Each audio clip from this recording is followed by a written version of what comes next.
Subscribe now and press the bell icon. Never miss an update. बिस्मिल्लाहिर्रहमानिर्रहीम। लाखों करोड़ों दुरूद-ओ-सलाम हज़रत मोहम्मद सल्लल्लाहु अलैहि वसल्लम और उनकी आल पर। अस्सलाम वालेकुम नाज़रीन, आप देख रहे हैं जे के न्यूज़ और मैं हूं आपका मेज़बान विजदान यूसुफ जंगियाल।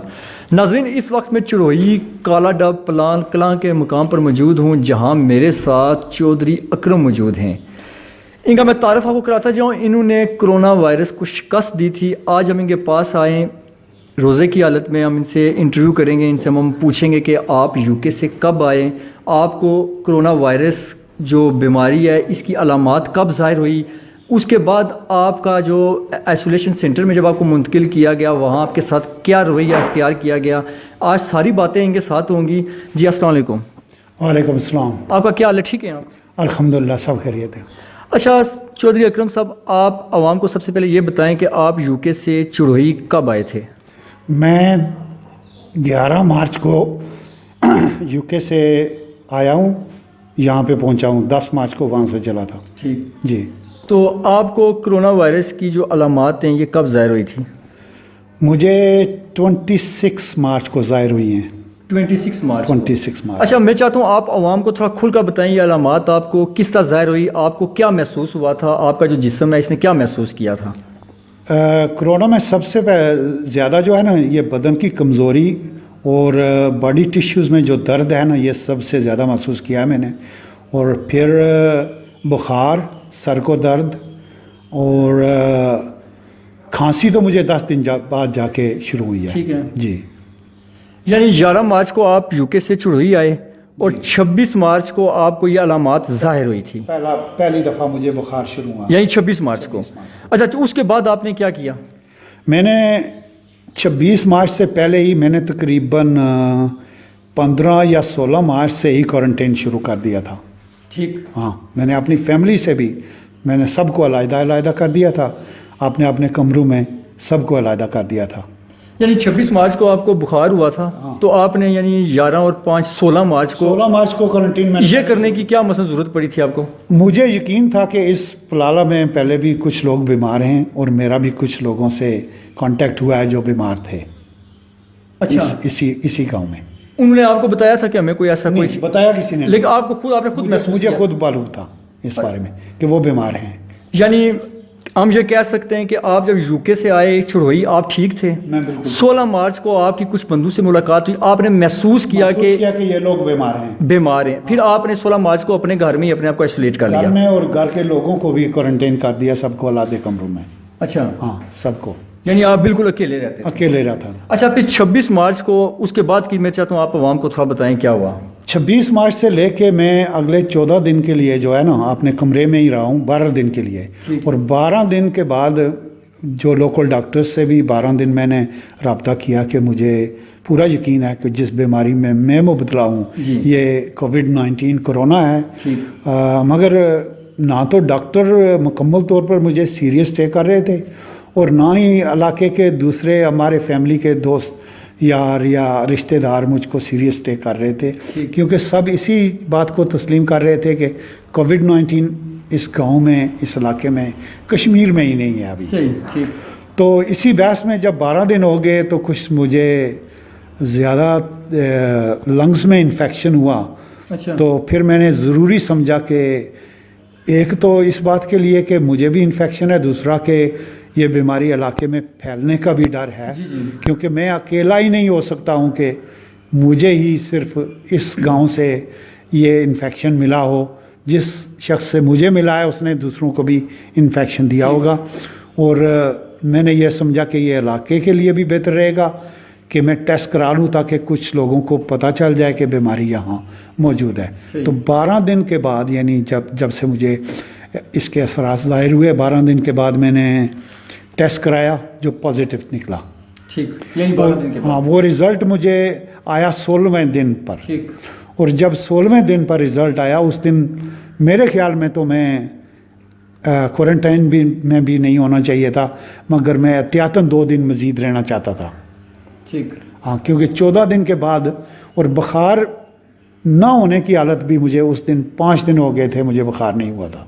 ठीक है, जब ये रिजल्ट आया? जब रिजल्ट आया। ठीक। तो फिर उसके बाद जो है ना मुझे उठा के कोटली ले जाया गया। कोटली ले जाएगा। जी हाँ। ठीक है। तो जब यहाँ पे इंतज़ामिया आई थी आपको लेकर जाने के लिए, उस वक्त उन्होंने आपको ये बताया था कि हम आपको नहीं। जी इंतज़ामिया ने मुझे कुछ नहीं बताया, बल्कि ये उनका बहुत अनप्रोफेशनल मूव था जिस तरह उन्होंने यहाँ से उठाया है। डिस्कस भी नहीं किया उन्होंने, घर वालों को भी नहीं बताया कि कहाँ ले जा रहे हैं, क्यों ले जा रहे हैं, और मुझे भी नहीं बताया कितने अरसे के लिए ले जा रहे हैं और क्या प्रोसीजर होगा और क्या आपको उठा के साथ लेके जाना है। मसलन कपड़े भी नहीं लेके गया मैं, टूथब्रश पेस्ट वगैरह भी कुछ नहीं था मेरे पास, और घर वालों की जो बाकी 10 अफराद से उनके पास अपनी अदवायात भी नहीं थी पास में। वहाँ जाके उनको पता चला हमको तो यहाँ कई दिन रहना पड़ेगा, और एक ही कपड़े का जो सूट लगा है इसी में हम 15 दिन के लिए वहाँ डाल दिए गए। ठीक। यानी आपके साथ और बाकी 10 बंदों को ले गए? 10 मजीद लोगों को यहाँ से लेके कर गए। तो एक ही सूट आप एक ही सूट में हम सब गए हैं। हम सभी लोग यहाँ से जो गए हैं एक ही सूट में गए हैं। मैंने अपनी अदवायात को उठा लिया था क्योंकि मुझे यकीन था कि आज रात और कल को मुझे वापस तो नहीं ला रहे हैं। जी। और मैं अपनी अदवायात जो है ना, मैं तो हर रोज़ सुबह शाम और दिन में भी आसमा की वजह से इनहेलर्स वगैरह लेता हूँ। अच्छा। तो मैं तो अपनी साथ लेके चला गया, मगर बाकी सब अपनी अदवायात भी यहाँ ही छोड़ के चले गए थे। ठीक है। तो वहाँ जब आप आइसोलेशन सेंटर में आपको रखा गया, तो उधर वहाँ आपके साथ क्या रवैया था, कौन कौन सी एहतियाती तदबीर आपने अपनाई, वो थोड़ा सा आप आवाम को ब्रीफ कर दें। अल्हम्दुलिल्लाह जो लोग, मैं आइसोलेशन सेंटर में था तो वहाँ तो सब बाइखलाक थे, मगर वो माहौल जो एक मरीज़ को चाहिए मुकम्मल नहीं था वहाँ पे। अच्छा। हाँ, क्योंकि ये एक हॉस्पिटल है जहाँ लोग बीमारी की हालत में जाते हैं, जब उनके रिश्तेदार उनकी पूरी केयर टेक करने के लिए उनके रिश्तेदार भी मौजूद होते हैं। तो हमारा तो वहाँ कोई भी मौजूद नहीं था, तो हमको वो लोग खाना तो लेके सुबह शाम देते थे, मगर मुकम्मल केयर, मसलन कपड़े का कोई ख़ास बंदोबस्त नहीं था। टूथब्रश उन लोगों ने मुझे दी, फिर जो जो चीज़ हमने मांगी वो देने के लिए तैयार थे। ऐसी बात नहीं है कि उन्होंने दी नहीं, मगर पहले से ऑर्गेनाइज सिस्टम नहीं था वहाँ। ठीक है। असल में ये पहला वाक़या आया था, तो लेकिन जो डॉक्टर्स का आपके साथ रवैया था वो खुश इखलाक? अल्हम्दुलिल्लाह मैं उन पे बहुत खुश हूँ। अच्छा। जो होंगे बस में था उन्होंने आपके साथ किया है? मैं सबका शुक्रगुजार हूँ। अच्छा। जी हाँ। अच्छा, तो उसके अभी आप मसलन बिल्कुल ठीक है अल्हम्दुलिल्लाह। मुझे सिर्फ शिकायत उन लोगों से है जो यहाँ से उठा के लेके गए, गाड़ी जिस तरीके से उन लोगों ने चलाई। 2 दफ़ा तो मैं जब बैठा हुआ था तो सर गाड़ी की छत से टकराया, इतनी तेज़ गाड़ी गई। और 2 दफ़ा जब मैंने ये सोचा कि बैठना सेफ नहीं है तो मैंने लेटने की कोशिश की, तो उस बेड से नीचे गिर गया 2 दफ़ा। और गाड़ी का जो सायरन था वो यहाँ काला डब से ऑन किया गया। 3 घंटे या 2.5 घंटे में जहाँ वहाँ पहुँचे तो पूरे 2.5 घंटे सायरन ऑन ही रहा है। अच्छा। और एक मरीज़ को आराम की जो ज़रूरत होती है उसका बिल्कुल ख्याल नहीं किया गया है। ठीक। हाँ, यानी कि जो ड्राइवर ने, उसकी रफ्तार बहुत तेज़ थी। मैं तो कहता हूँ कि पैसेंजर गाड़ी भी ऐसी इतनी तेज़ नहीं चलाई जाती, मरीज़ तो एक और बात जी। है। बिल्कुल बिल्कुल सही जी। जो आपके साथ बाकी 10 बंदे गए थे उनका रिजल्ट नेगेटिव आ गया था? उन सब का नेगेटिव था अल्हम्दुलिल्लाह, क्योंकि मैं उस दिन 16 दिन मैं क्वारंटीन में उन सब से अलहदा था, तो उनको अगर बीमारी होती तो भी वो 16 दिन में से एहतियाब हो चुके होते। जी जी सही जी।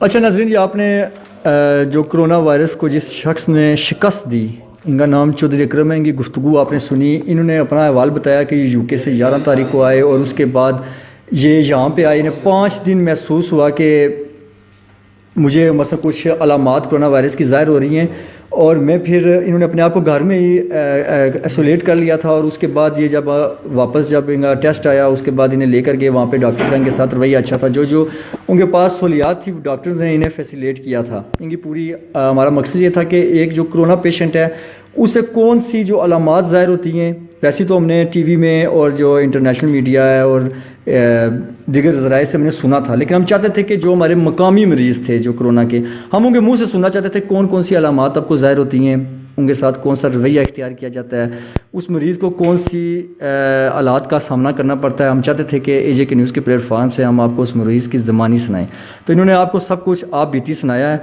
इसके साथ ही अपने मेज़बान विजदान यूसुफ जंगियाल और एजे के न्यूज़ की टीम को इजाज़त दीजिए। अल्लाह ने के बान।